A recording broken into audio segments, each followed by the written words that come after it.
Good. I think I'm conscious of time, Yes. so we probably need to take a couple of questions from the media as well. So could I maybe start with the BBC, if they are here? Hello, Helen Cat from the BBC. How concerned are you about the short-term impact of AI on jobs, given that we're already seeing some losses? And is Boris Johnson undermining you, and did anyone at number 10 at any point meddle with his honours list? So, on your first question, look that's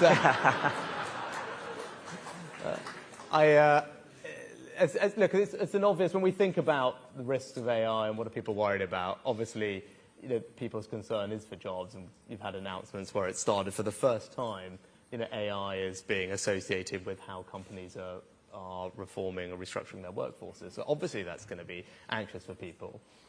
Look, we've grappled with these things in the past. I think MIT had an interesting study that they'd done where they looked at all the jobs of today and discovered that I think 60% plus didn't exist 30, 40 years ago. And it's to give you a sense of something that we've had to grapple with before.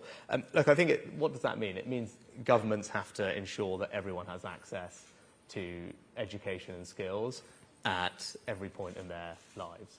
And that's what we're doing. We're changing how we fund education. So it's not something that we think of as just something that stops when you finish school or college. It's something that you'll have to come back to and will want to come back to over the course of your entire career and dip in and out of. So I think that's incredibly important. Plus making sure people in the first place are set up to participate in this new economy that is more focused on technological skills, and that's why I'm very passionate about making sure people study maths to 18. I think that, it's something where we're international outlier in not doing that, and I think we need to do a better job of that for all the benefits it will bring, including in the creative industries that I talked about, where the jobs are becoming even more quantitative as well. And look, when it comes to honours and Boris Johnson, look, Boris Johnson asked me to do something that I wasn't prepared to do, because I didn't think it was right. That was to either overrule the HOLAC committee or to make promises with people. Now, I wasn't prepared to do that. As I said, I didn't think it was right. And if people don't like that, then tough. When I got this job, when I got this job, I said I was going to do things differently because I wanted to change politics. And that's what I'm doing. And I'm also keen to make sure that we change how our country works. And that's what I'm here talking about today, making sure that we can grow our economy, that we can maintain our leadership in the innovative industries of the future. Why? Because it's going to create jobs for people, it's going to spread opportunity around, and it has the potential, as we've been discussing, to transform people's lives. And as Prime Minister, I want to make sure that that happens, because I want to make sure that I improve everyone's lives in this country and do it in a way that is right and is in accordance with my values. And that's what I'm going to keep doing.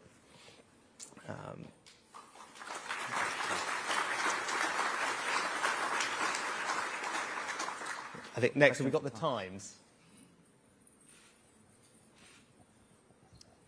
Thank you, Prime Minister. Mark Selman from the Times. We are hosting this summit in the autumn about AI safety. Do you believe that existential risk is a reality in terms of one of the risks of AI eventually down the track? Yeah, look, I think I'm sitting next to someone who's much better placed to answer this than me, Mark, so I'll let Demis comment on that. Look, I think there's a range of concerns people have. One is the socioeconomic impact that we just talked about, the impact on people's jobs.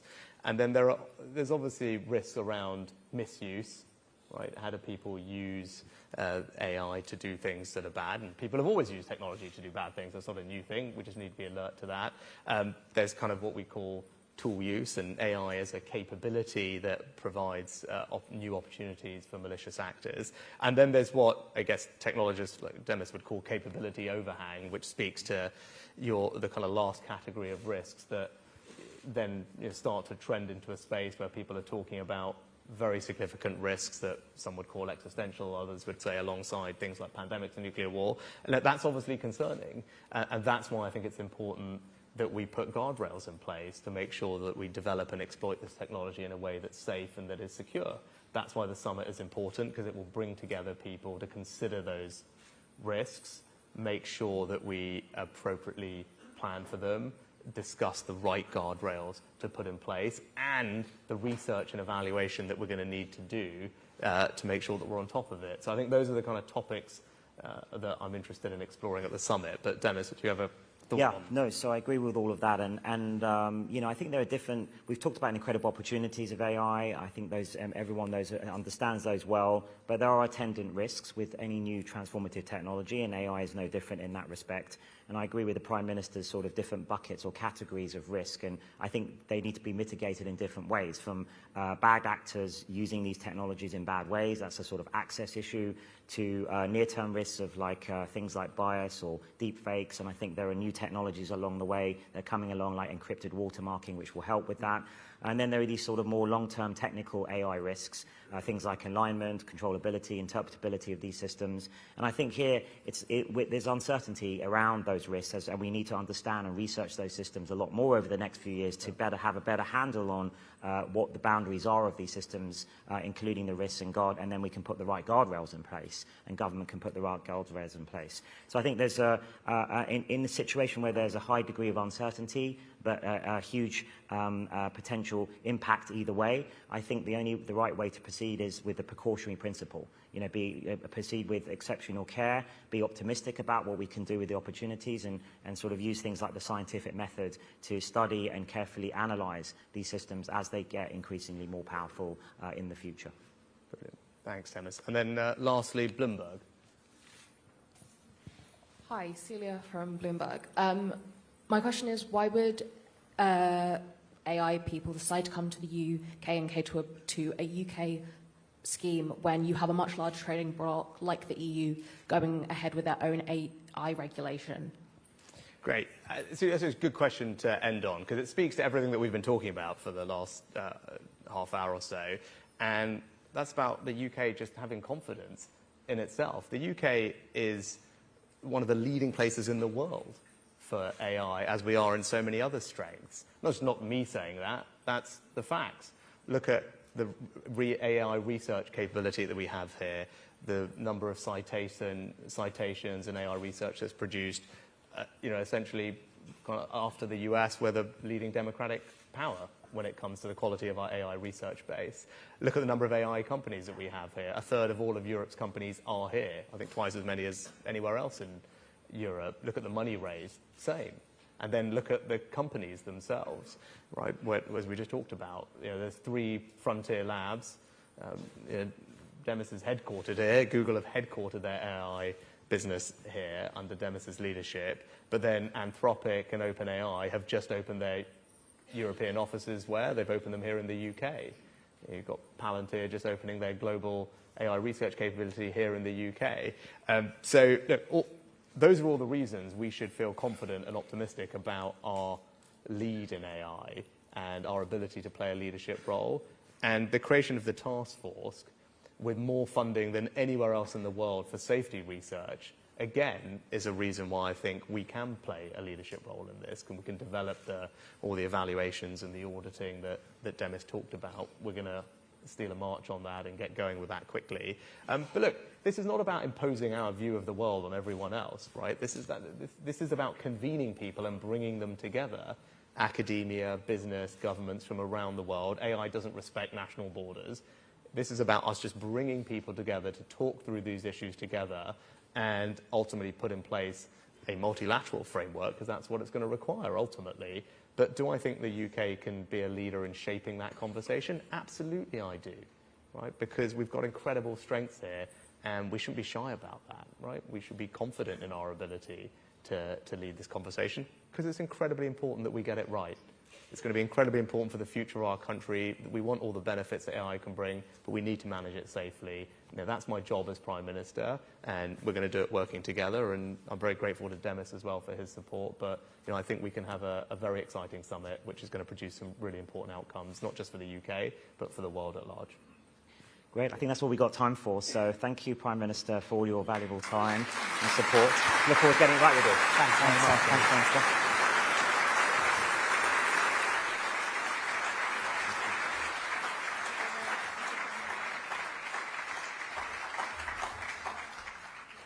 Gosh, what an honour to have both the Prime Minister but also Demis Hassabis from DeepMind. What an inspiring conversation around how AI and innovation is shaping our future economy, our future society. And also the real commitment the government's making to responsible AI. I think everybody in this room is probably very much with them on that. And Demis spoke about the importance of the international cooperation. And that's why we're bringing everyone together here at London Tech Week, with over 50 countries represented this week at London Tech Week. So we're very, very much behind that agenda of international collaboration. I remember when we first co-created London Tech Week in 2014 in a really small venue in Shoreditch, probably about 150 people.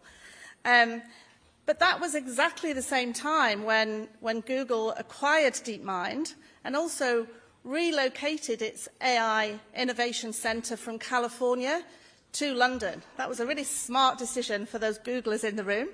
Now we have over 1,300 AI companies in London. So we're having this phenomenal growth. So really thrilled to hear about the summit later this year as well. So my name's Janet Coyle. I'm the Managing Director for Grow London within London & Partners. So we help tech companies, global tech companies, scale-ups from all over the world to connect into the ecosystem here, to scale their businesses, to access the finance, access the talent, and to go on and to win international business. I'm really excited about this week for 3 reasons. Firstly, because Carolyn mentioned earlier, the sheer scale of what London Tech Week has become. Over 350 speakers. There's so much content for you all to enjoy. Over 50 countries represented. Over 30,000 delegates. So that's exciting on its own. But secondly, we're doing a little bit of a London City takeover. There's fringe events happening all across London, across the London boroughs. So do try, if you've got time, just to explore what's going on outside of the QE2 campus as well. And thirdly, because we have a government and also a mayor's office who are very committed to the technology sector and are very committed to the whole week of London Tech Week. And it now gives me enormous pleasure to introduce to you what I feel is the biggest champion of the best global city in the world. Please welcome the Mayor of London, Mr. Sadiq Khan.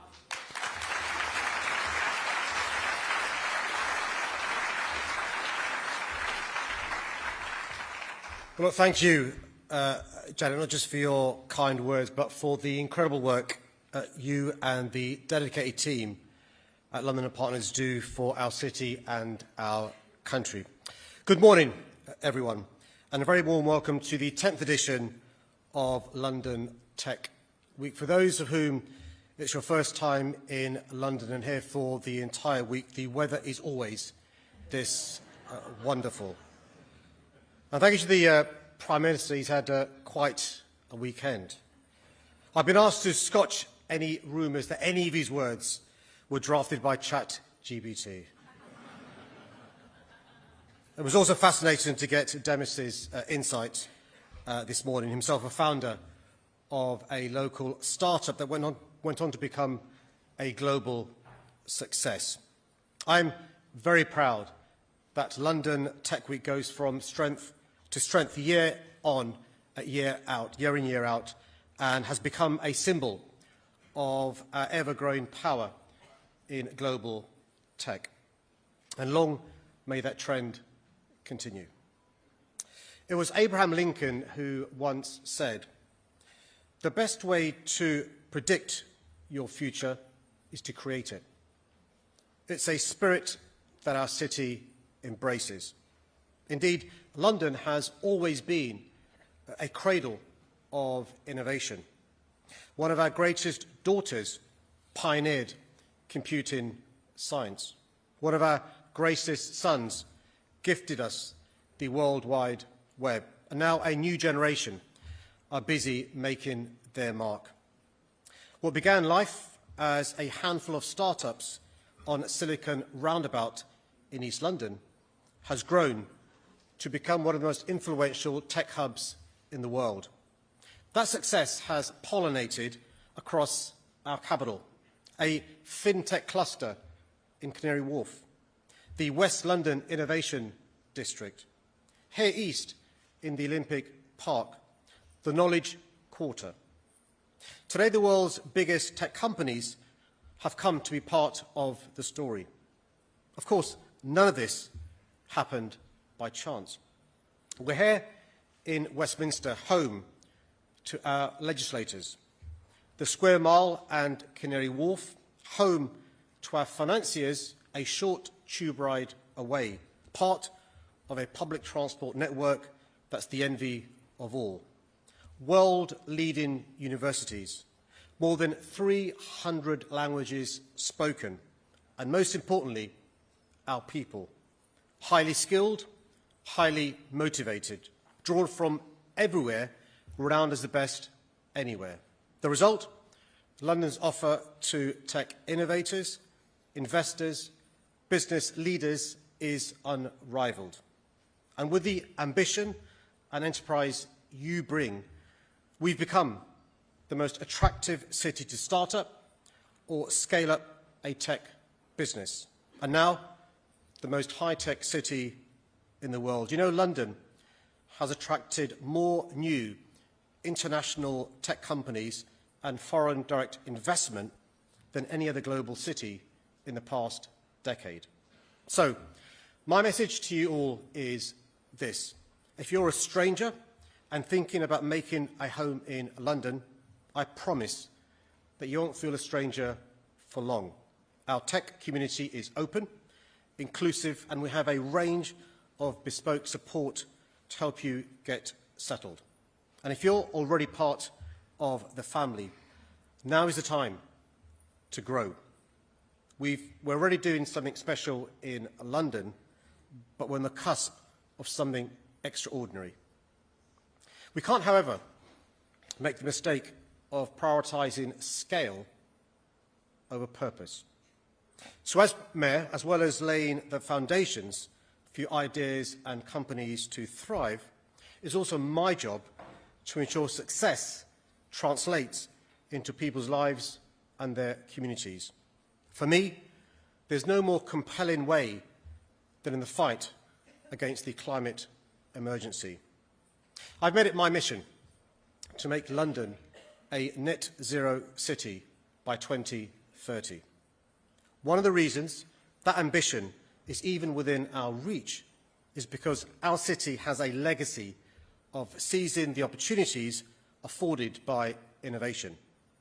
The congestion charge zone, the Oyster card, then contactless payments on our transport network, using Transport for London's data feeds so Londoners can plan journeys, our world-leading ultra-low emission zone, a network of hundreds of air quality sensors providing real-time pollution data to Londoners, deploying AI to reduce congestion, every new bus in our fleet zero emission, more than 13,000 electric vehicle charge points. I could go on.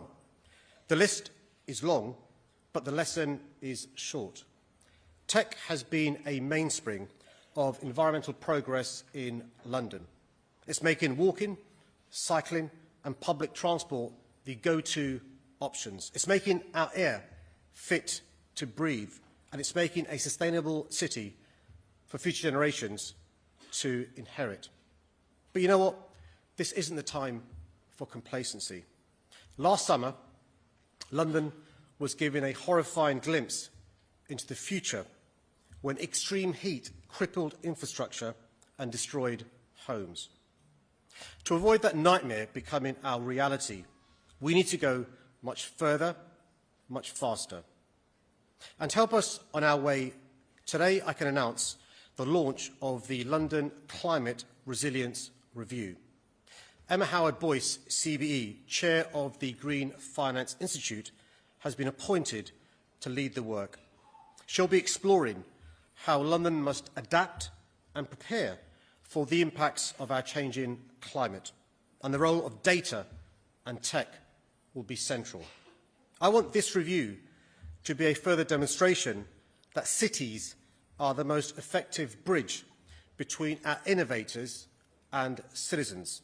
So please make sure your voice is heard. Let me finish by saying that we've already predicted our future here in London. A fairer, greener, more prosperous future in which all our people thrive. It falls on us now to create it. And together I'm confident we will, because time and time again we've proven that while our ambitions are unmatched, so too is our ability to meet them. Thank you and enjoy the rest of the week.